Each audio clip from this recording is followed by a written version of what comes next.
नमस्कार दोस्तों। डेट आज की देखो 28 फरवरी 2026 है। स्वागत है आपका एटोएल डिस्कशन में। तीन इश्यूज आज हम डिस्कस करेंगे। पहला आर्टिकल हम द हिंदू का डिस्कस करेंगे, एविएशन सेफ्टी से संबंधित द हिंदू का आर्टिकल आज आया है। दूसरा आर्टिकल हम इंडियन एक्सप्रेस का डिस्कस करेंगे, अफगानिस्तान और पाकिस्तान के बीच में युद्ध चल रहा है, क्या रीजन है। तीसरा आर्टिकल आज शशि थरूर का है, द हिंदू का है ये देखो वैसे तो केरला के बारे में है। शशि थरूर केरला के हैं, वहाँ के त्रिवेंद्रम के एमपी हैं, तो उन्होंने आर्टिकल तो केरला के बारे में लिखा है कि केरला को आप कैसे डेवलप कर सकते हो। बट मुझे वो आर्टिकल अच्छा लगा क्योंकि ना उस आर्टिकल में बहुत सारे मॉडल्स दिए गए हैं कि केरला को ना चिली मॉडल क्या है, नीदरलैंड मॉडल क्या है, सिंगापुर मॉडल क्या है, दुबई मॉडल क्या है। ऐसे ना अलग अलग देशों के मॉडल्स दिए गए हैं जिनको रेप्लिकेट किया जा सकता है केरला में। अब उन्होंने तो केरला के संदर्भ में दिए हैं, बट नेशनल लेवल पे भी वो मॉडल्स रेप्लिकेट किए जा सकते हैं और खास करके आंसर राइटिंग में ना हम वो मॉडल्स यूज कर सकते हैं बेस्ट प्रैक्टिसेस के तौर पे। तो शशि थरूर का आर्टिकल मैं कवर कर रहा हूं, है वैसे केरला से संबंधित बट आंसर राइटिंग में अपना यूज है। चलिए डिस्कशन स्टार्ट करते हैं। हमारी आज की डिस्कशन में first important article Indian aviation safety crisis से संबंधित है। आप ना सिलेबस में जीएस पेपर 3 में इंफ्रास्ट्रक्चर टॉपिक से इस आर्टिकल को रिलेट कर सकते हो। ये सारे जो एस्पेक्ट्स हैं इस आर्टिकल में हम कवर करने वाले हैं, लेकिन सबसे पहले देखो बेसिक्स से शुरुआत करते हैं।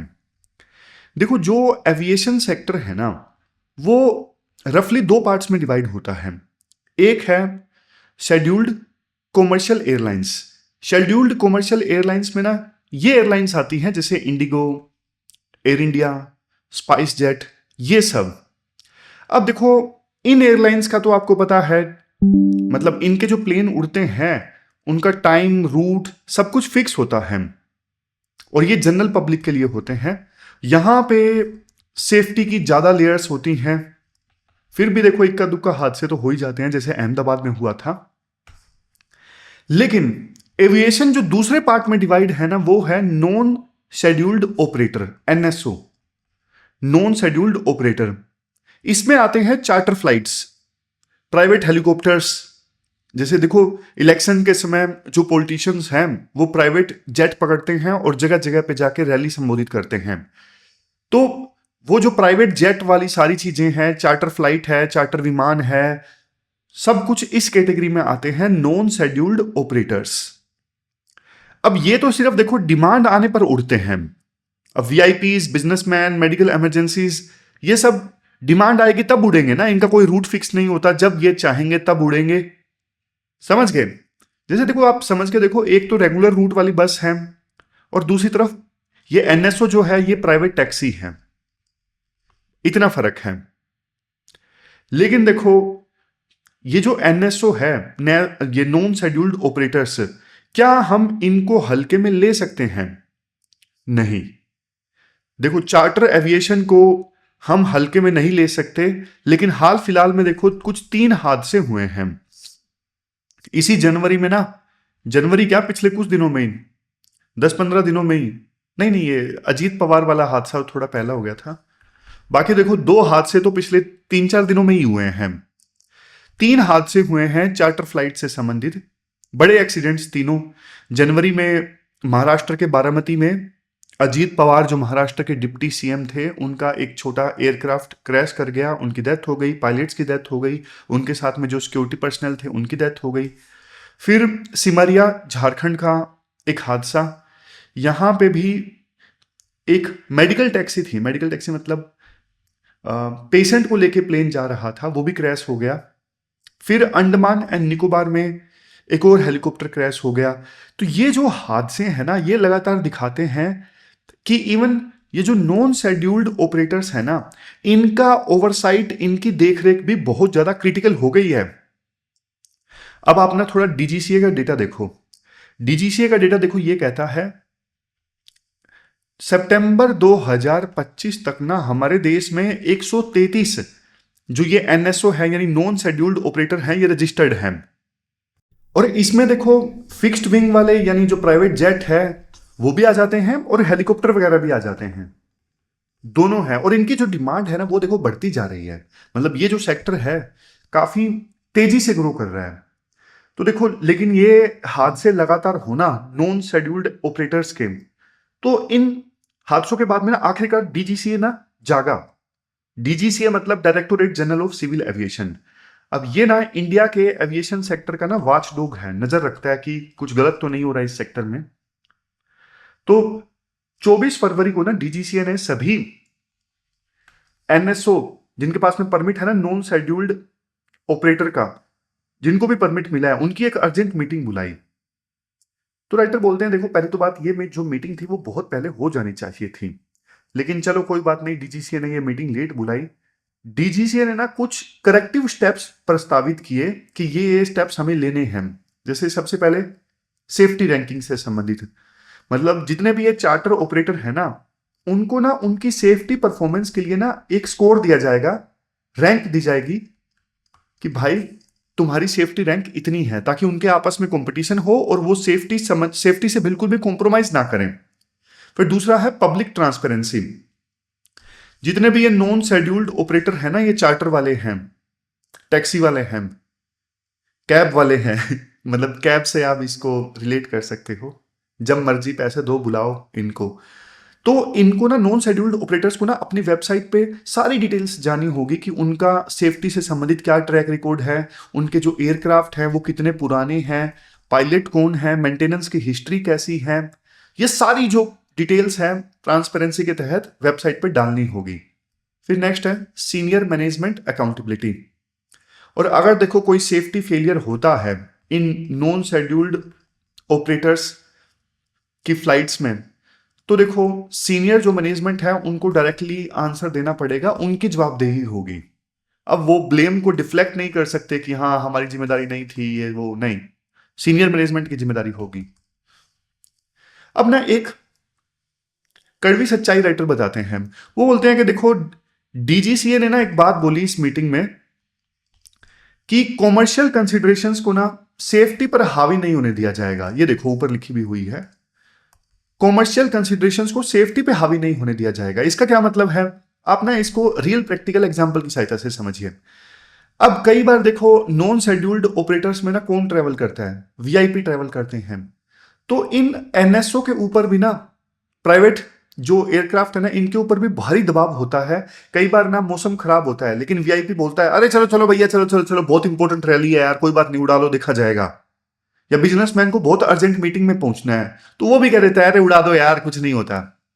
तो इस चक्कर में ना ये जो वीआईपीज है ना, पायलट्स पे बहुत ज्यादा प्रेशर डालते हैं, और पायलट्स को भी मजबूर करती हैं ये प्राइवेट एयरक्राफ्ट वाली कंपनीज, कोई बात नहीं उड़ा दो। क्यों? क्योंकि उनको पता है वीआईपी को हमने नाराज किया तो कल को वो हमारे प्राइवेट एयरक्राफ्ट से नहीं उड़ेगा, वो किसी और को किराए पे ले लेगा। तो इसलिए मेरा एक दोस्त है पायलट, वो बताता है कि यार ये ना प्रेशर आता है एयरलाइंस की तरफ से, मतलब इंडिगो, एयर इंडिया, वो तो शेड्यूल्ड वाली है, उनकी तरफ से भी आता है, और प्राइवेट चार्टर की तरफ से तो बहुत ही ज्यादा आता है। कंपनी कह रहती है कि जो वीआईपी ट्रैवल कर रहा है ना, उसकी हर बात मानो तुम, क्योंकि वो हमें काम दे रहा है। अगर तुम उसकी बात नहीं मानोगे तो फिर कल को वो हमें काम नहीं देगा। इसलिए पायलट्स के ऊपर बहुत प्रेशर होता है। तो इस सिलसिले में ना डीजीसीए ने स्ट्रिक्ट वार्निंग दी है कि चाहे वीआईपी कुछ भी बोलें, लेकिन सेफ्टी के साथ में आप कॉम्प्रोमाइज नहीं करोगे। आप ना इतिहास उठा के देख लो, इतिहास उठा के देखोगे ना, खराब मौसम जो है वो हमेशा एक किलर फैक्टर रहा है इस प्रकार के हादसों में। जैसे देखो 2001 में ना, अभी जो ज्योतिरादित्य सिंधिया है ना, उनके पिताजी थे माधवराव सिंधिया, उनकी जान चली गई थी, बीच क्राफ्ट C-90 क्रैश हुआ था। फिर 2009 में उस समय के आंध्र प्रदेश के सीएम थे YS राजशेखर रेड्डी, ये जगनमोहन रेड्डी के पिताजी, तो इनकी भी डेथ हो गई थी हेलीकॉप्टर क्रैश होने की वजह से। दोनों केसेस में ना मौसम खराब था, और वीआईपी ने, यानी दोनों जिनकी डेथ हुई, इन्होंने प्रेशर डाला था कि भाई उड़ा दो, कुछ नहीं होता। तो फिर ऐसे में देखो उनके साथ साथ बेचारे पायलट्स की भी जान चली गई। तो पायलट्स की जो डिसीजन मेकिंग है ना, उनको प्रायोरिटी दी जाए, बजाय वीआईपी क्या बोल रहे हैं। लास्ट में देखो राइटर बोलते हैं कि ना डीजीसीए ने टेक्निकल लेवल पे भी कुछ बड़े स्टेप्स इन्फोर्स किए हैं। जैसे एक होता है एमआरओ, एमआरओ मतलब मेंटेनेंस, रिपेयर, ऑपरेशन ये सारी चीजें जहां पे होती हैं। तो कुछ नॉन शेड्यूल्ड ऑपरेटर्स ऐसे हैं जिनके पास में इन हाउस टीम है, मेंटेनेंस की, रिपेयर की, ऑपरेशंस की। तो डीजीसीए ना इनका जो मेंटेनेंस स्टैंडर्ड है वो बारीकी से चेक करेगा कि ठीक से ये इन हाउस टीम मेंटेनेंस कर भी रही है कि नहीं कर रही है। फिर सीवीआर है। सीवीआर मतलब कॉकपिट में जो भी बातचीत होती है ना पायलट्स के बीच में, उस बातचीत को रिकॉर्ड करता है ये सीवीआर। तो इस ये एक प्रकार से ब्लैक बॉक्स हो गया जो सब कुछ रिकॉर्ड करता है। तो ना ये जो बातचीत होती है ना उसकी रिकॉर्डिंग की स्ट्रिक्ट ऑडिटिंग की जाएगी डीजीसीए के द्वारा कि स्टैंडर्ड्स को फॉलो किया जा रहा है कि नहीं किया जा रहा। फिर होता है एक ADS B data security scrutiny, मतलब ये ऑटोमेटिक डिपेंडेंट सर्विलियंस ब्रॉडकास्ट होता है। अब इससे ना प्लेन की लाइव ट्रैकिंग की जा सकती है और प्लेन की एग्जैक्ट पोजीशन का पता लगता है। तो ये भी होगा मतलब सभी प्राइवेट एयरक्राफ्ट्स में।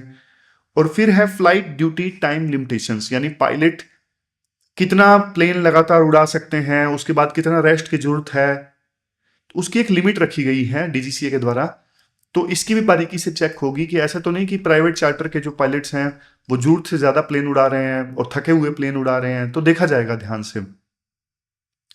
फिर लास्ट में देखो ये बोला जाता है सिर्फ रूल बनाने से काम नहीं चलेगा, बहुत सारी चीजें हम अपने को ठीक करने की आवश्यकता है, क्योंकि कुछ ऑपरेटर्स का जो ट्रैक रिकॉर्ड है बहुत ज्यादा खराब है।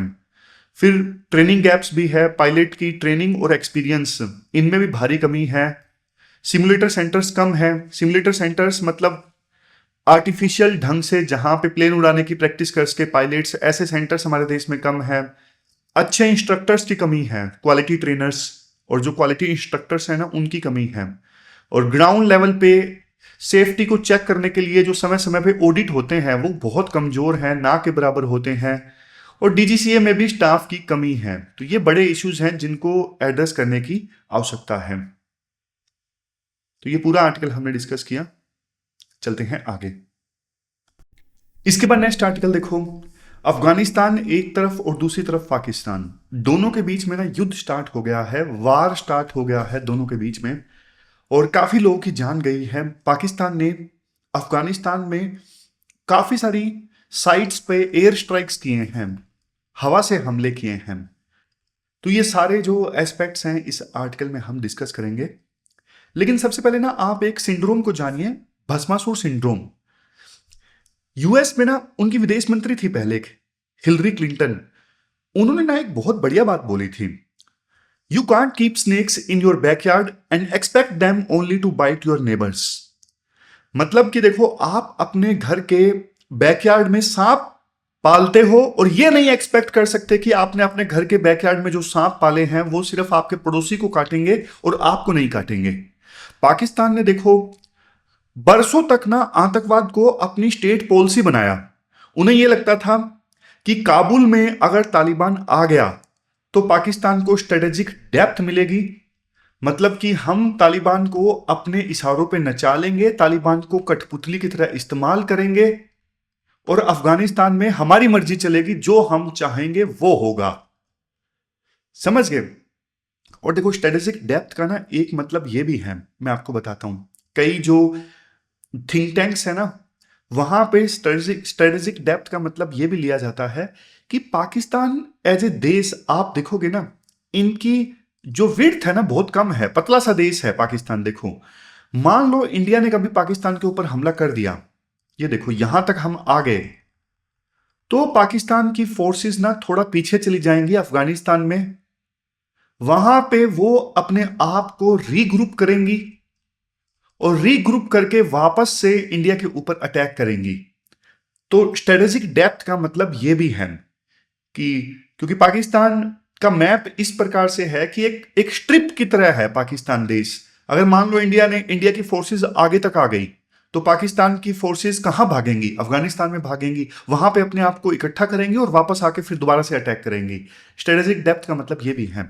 तो पाकिस्तान सदियों से ना अफगानिस्तान में स्ट्रेटेजिक डेप्थ चाहता आया है और इसी वजह से उन्होंने तालिबान को सपोर्ट किया था। जब यूएसए ने अफगानिस्तान में डेमोक्रेसी स्टैब्लिश करने की कोशिश की ना, तो तालिबान के मिलिटेंट्स को पाकिस्तान में शेल्टर मिलता था, पाकिस्तान उनको सपोर्ट करता था, क्योंकि उसको लगता था तालिबान सत्ता में आ गया तो हमारी वाह हमारी मर्जी चलेगी। लेकिन हो उल्टा गया।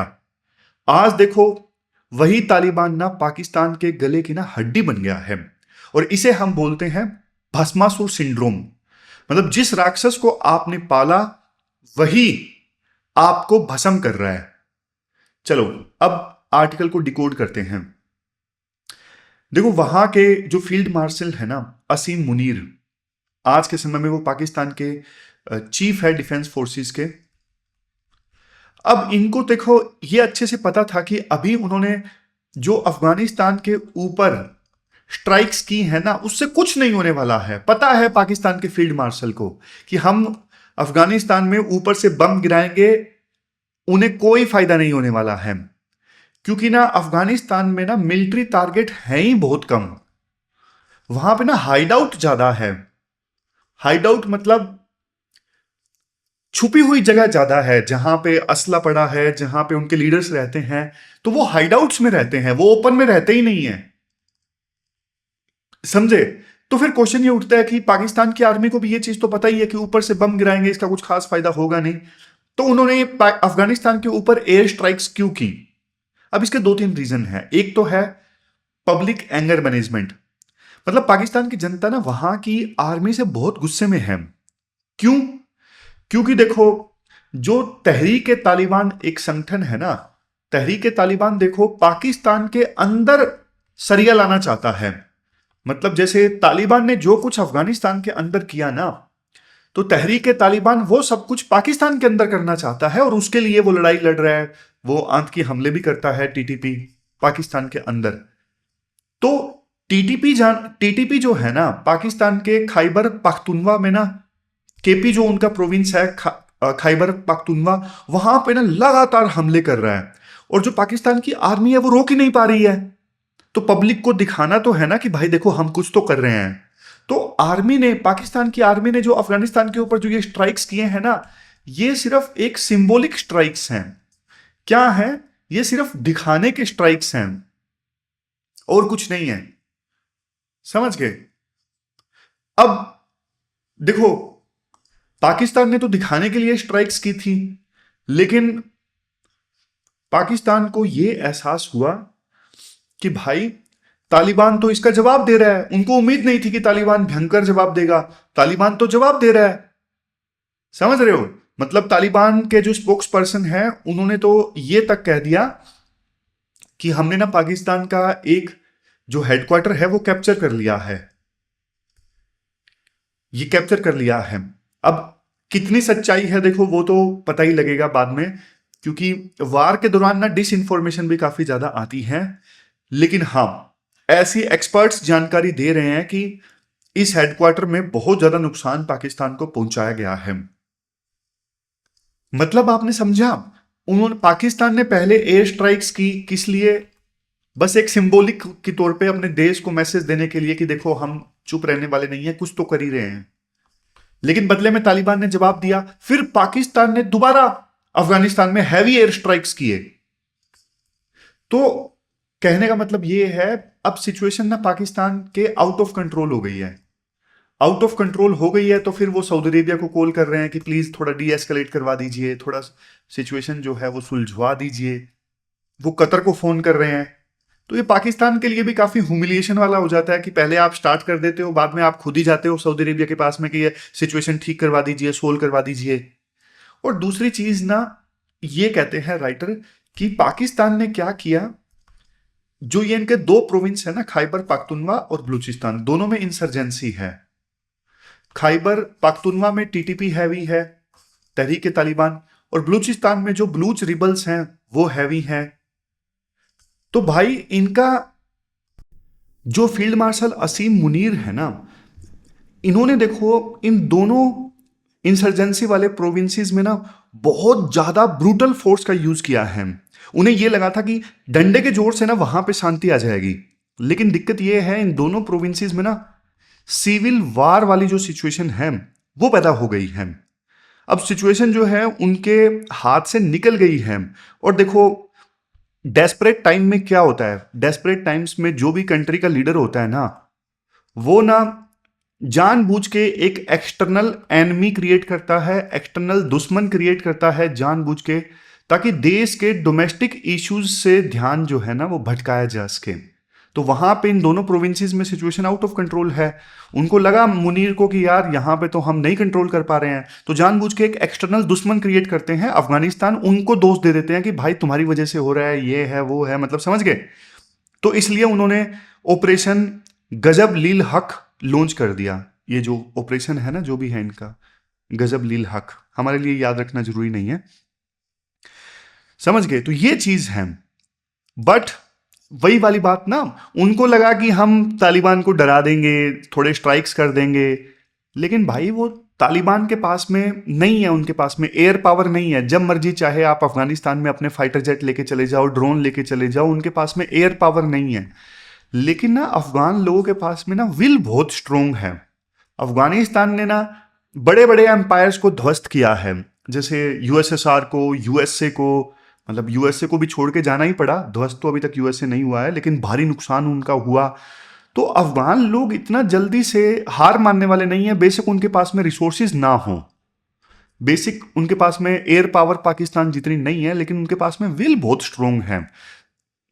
मतलब वो डिग्निटी वाले लोग हैं कि यार हमें तुम तंग कर रहे हो, हम छोड़ेंगे नहीं तुम्हें, वैसे वाले लोग हैं अफगानिस्तान वाले।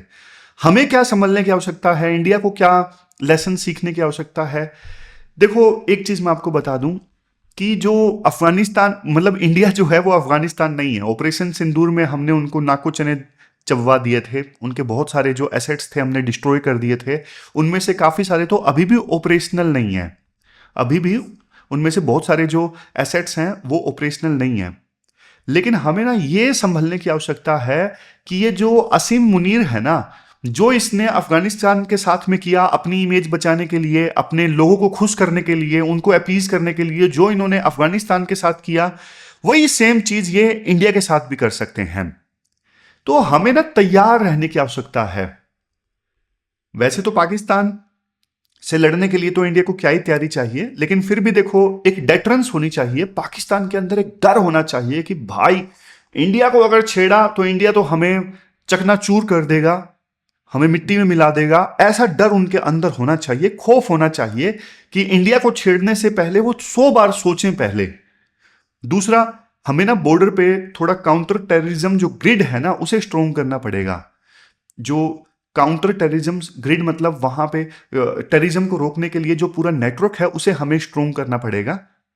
और रेड लाइंस ड्रा करनी पड़ेगी, लक्ष्मण रेखा खींचनी पड़ेगी पाकिस्तान के लिए कि भाई तुमने ये लक्ष्मण रेखा पार करी तो फिर हमारा जो रिस्पॉन्स होगा वो बहुत जबरदस्त वाला होगा। तो ये पूरा आर्टिकल हमने डिस्कस किया। अब चलते हैं आगे। इसके बाद नेक्स्ट आर्टिकल देखो, केरला पैराडॉक्स से संबंधित है। शशि थरूर का ये आर्टिकल है, केरला पैराडॉक्स। शुरुआत में शशि थरूर देखो ये बोलते हैं, जो ग्लोबलाइजेशन वर्ड है ना, ये तो देखो वर्ल्ड इकोनॉमिक फोरम की जो मीटिंग होती है ना डेवोस में, वहां पे ये वर्ड बहुत यूज किया। लेकिन केरला जो है वो हमारे देश का राज्य है जो सदियों से देखो ग्लोबलाइजेशन प्रैक्टिस कर रहा है। शशि थरूर बोलते हैं, केरला में जो पोर्ट्स थे, ऐतिहासिक पोर्ट जिनको मुजरिस पोर्ट कहा जाता है, मुजरिस पोर्ट्स, जब उन पोर्ट्स की खुदाई की गई ना तो वहां पे ऐसे कोइंस मिले जो देखो रोमन सभ्यता के थे। तो मतलब रोम के व्यापारी जाहिर तौर पे यहां पे आते थे, तभी तो केरला के ऐतिहासिक यानी जो हिस्टोरिकल पोर्ट्स हैं वहां पे रोमन सभ्यता के कोइंस मिले हैं। और ना सिर्फ देखो रोमन्स, बल्कि चाइनीज, अरब्स, ज्यूज, यूरोपियंस सब यहां पे केरला में आए।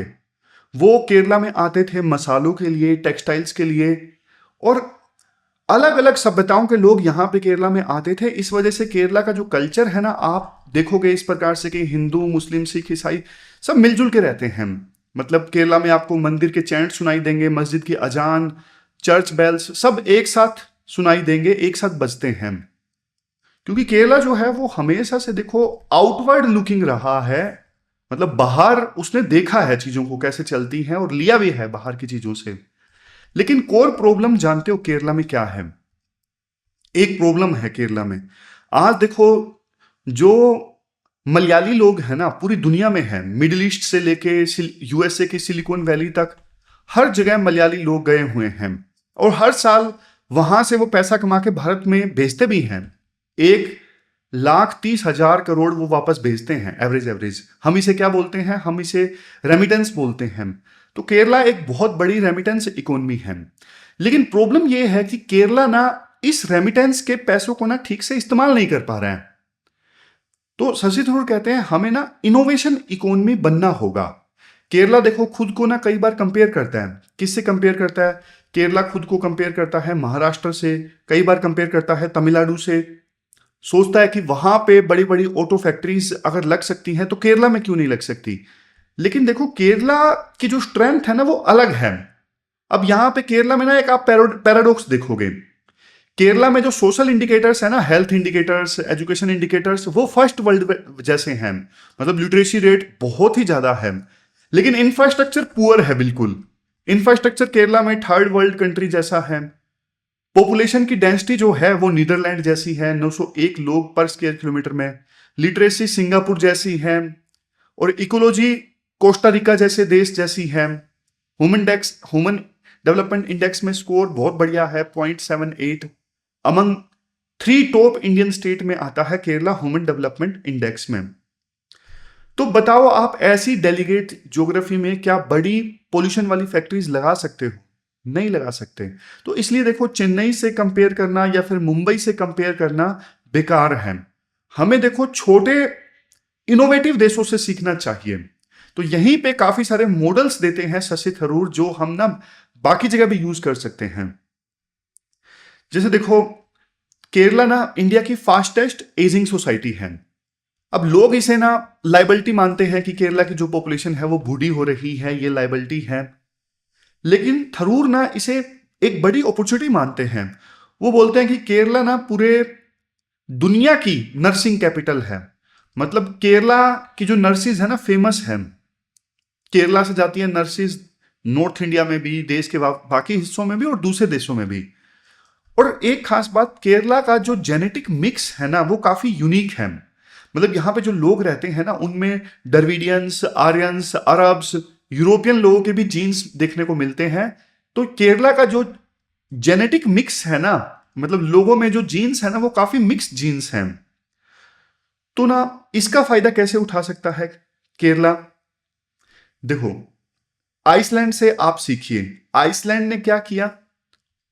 आइसलैंड ने देखो अपना ना डीएनए डेटा कलेक्ट किया, लोगों से डीएनए डेटा कलेक्ट किया और उसकी सहायता से ना आइसलैंड ने एक बायोटेक इंडस्ट्री बना दी। अब केरला को भी ना अपना जीन वैली बनाना चाहिए। लोगों से डेटा कलेक्ट करके उसी हिसाब से फिर दवाइयां बनानी चाहिए। और इवन एक और मॉडल है कोस्टा रिका वाला मॉडल। कौन सा मॉडल? कोस्टा रिका वाला मॉडल। देखो स्लाइड में ना थोड़ा ज्यादा डिटेल से दिया हुआ है, उतनी जरूरत नहीं है, समझ गए? उतनी ज्यादा जरूरत नहीं है, थोड़ी थोड़ी बस बेस्ट प्रैक्टिसेस आपको पता होनी चाहिए। अदरवाइज तो आज हम 1 घंटा इतना ही डिटेल में डिस्कस करते रहेंगे, लेकिन उतना अपने को आंसर्स में यूज नहीं पड़ेगा। तो कोस्टा रिका वाला मॉडल है। इसके बाद में कोस्टा रिका देखो एक छोटा सा देश है, लेकिन बायोटेक इंडस्ट्री में काफी आगे है। केरला की भी आप बात कर लीजिए, हम ना 80% जो मेडिकल डिवाइसेस है ना, स्टेंट वगैरह, वो इंपोर्ट करते हैं। जबकि केरला में तो भाई इंजीनियरिंग टैलेंट काफी ज्यादा है। तो शशि थरूर कहते हैं चित्रा तिरुनल इंस्टीट्यूट जो है ना, श्री चित्रा तिरुनल इंस्टीट्यूट, इसका यूज करो। और जो मेडिकल डिवाइसेस हैं वो केरला में बनने चाहिए, जैसे स्टंट हो गया, हार्ट का वाल्व हो गया, सर्जिकल रोबोट्स हो गया। हम ये इंपोर्ट कर रहे हैं भाई, क्यों इंपोर्ट कर रहे हैं? ये तो केरला में हम बना सकते हैं ना। फिर नेक्स्ट आता है एक जापान का मॉडल। जापान का मॉडल क्या है? ये भी इंटरेस्टिंग है। अब ये जो बेस्ट प्रैक्टिसेस है ना, देश के दूसरे हिस्से में भी हम यूज कर सकते हैं, इसलिए मैं आर्टिकल आपको पढ़ा रहा हूं केरला स्पेसिफिक होने के बावजूद। अब जापान में ना एक मॉडल है, वहां पे ना बूढ़े लोगों के लिए ना अलग से क्लाइमेट फ्रेंडली हाईलैंड्स में ना विलेजेस बनाए गए हैं। ये जापान में किया गया है। जापान में आपको पता है पॉपुलेशन काफी बूढ़ी है, तो वहां पे ना स्पेसिफिक विलेज बना दिए गए हैं बूढ़े लोगों के रहने के लिए। वहां पे सारी जो फैसिलिटीज हैं वो बूढ़े लोगों के हिसाब से बनाई गई हैं। अब ये चीज तो देखो केरला में भी किया जा सकता है। केरला में आप कुछ स्पेसिफिक गांव बना दो और वो गांव जो है वो बूढ़े लोगों के लिए बहुत ज्यादा सूटेबल हो। तो वो अपना रिटायरमेंट वहां पे अच्छे से बिताएं, मजे में बिताएं। तो ऐसी चीज केरला में की जा सकती है। कितने टूरिस्ट आएंगे फिर केरला में, आप सोच के देखो। फिर एक चाइना वाला मॉडल है। देखो जो ट्रेडिशनल मेडिसिन है ना, जैसे आयुर्वेद वाली, आयुष वाली जो मेडिसिन हैं, अब चाइना ने ना उन ट्रेडिशनल मेडिसिन को ना साइंटिफिकली भी वैलिडेट किया है। हमारे देश में तो खुद ही आयुष मेडिसिन को लेके क्वेश्चन उठते रहते हैं, लेकिन चाइना ने साइंस की सहायता से प्रूव किया है कि वो दादी माँ के जो नुस्खे हैं वो साइंटिफिकली प्रूवन हैं। तो अभी केरला में ना आयुर्वेद वगैरह का इस्तेमाल तो होता है, वो सिर्फ ना वेलनेस के लिए होता है, क्योर के लिए नहीं होता, इलाज के लिए नहीं होता, अच्छा फील करवाने के लिए होता है। तो आप ना ट्रेडिशनल मेडिसिन को बढ़िया ढंग से यूज करो, समझ गए। फिर इसके बाद देखो एग्रीकल्चर सेक्टर की बात की जाती है। केरला देखो बायोडाइवर्सिटी का ना हॉटस्पॉट है। केरला में 6,000 के आसपास फूल वाले प्लांट हैं, लेकिन केरला के पास में ना खेती वाली जमीन नहीं है। तो यहां पे ना डच मॉडल जो है वो अपनाया जा सकता है। डच यानी नीदरलैंड, अब साइज में ये देश बहुत छोटा है, हरियाणा जितना साइज है, फिर भी दुनिया का देखो दूसरे नंबर पे सबसे बड़ा एग्री एक्सपोर्टर है। ऐसा क्या किया नीदरलैंड ने? उन्होंने ना ग्लास हाउस फार्मिंग पे फोकस किया। ग्लास हाउस फार्मिंग पे, ग्लास हाउस फार्मिंग मतलब आप ना जमीन को मत देखो जमीन कितनी है, आप ना ग्लास के हाउस बनाओ जहां पे टेम्परेचर को कंट्रोल करके खेती की जा सकती है, लेयर्स में खेती की जा सकती है, एक के ऊपर एक। तो टेक्नोलॉजी पे ज्यादा फोकस किया नीदरलैंड ने, इस वजह से जमीन कम होने के बावजूद दूसरे नंबर पे सबसे बड़ा एग्री एक्सपोर्टर है। तो केरला भी ये कर सकता है भाई। केरला क्लाइमेट रिजिलियंट फसलों पे फोकस कर सकता है। जैसे केरला का एक फेमस है पोकाली राइस। ये पोकाली राइस जो है ये खारे पानी में उग जाता है, समझ गए। तो आप इस पे फोकस करो। फिर स्पाइसेस यानी मसाले जो हैं वो तो केरला के वर्ल्ड फेमस है, आप मसालों पे फोकस करो। फिर नेक्स्ट आता है ब्लू इकोनॉमी। फिर राइटर बोलते हैं देखो हमें ना समुद्र का हंटर गैदरर नहीं बनना है कि समुद्र में मछली पकड़ लिया बस बहुत है, हमें समुद्र का फार्मर बनना है, समझ रहे हो। जैसे देखो नॉर्वे मॉडल है। नॉर्वे में ना जो वहां पे मेरीन एल्गी है ना, उस मेरीन एल्गी से ना लाइफ बचाने की मेडिसिन बनाई जाती है। तो केरला भी ये चीजें कर सकता है। केरला में एक पोर्ट है विजिंगजम पोर्ट, जो नया नया बना है, विजिंगजम पोर्ट है। अब राइटर कहते हैं देखो केरला का जो ये विजिंगजम पोर्ट है ना, ये सिर्फ एक पार्किंग लॉट नहीं रहना चाहिए, मतलब इसे आप सिंगापुर जैसा लॉजिस्टिक सिटी बनाओ जहां पे माल आए, वो माल रिफाइन हो, असेंबल हो, रीपैकेजिंग हो, ये सब होना चाहिए विजिंगजम पोर्ट में। फिर एक चिली मॉडल का जिक्र किया जाता है शशि थरूर के द्वारा।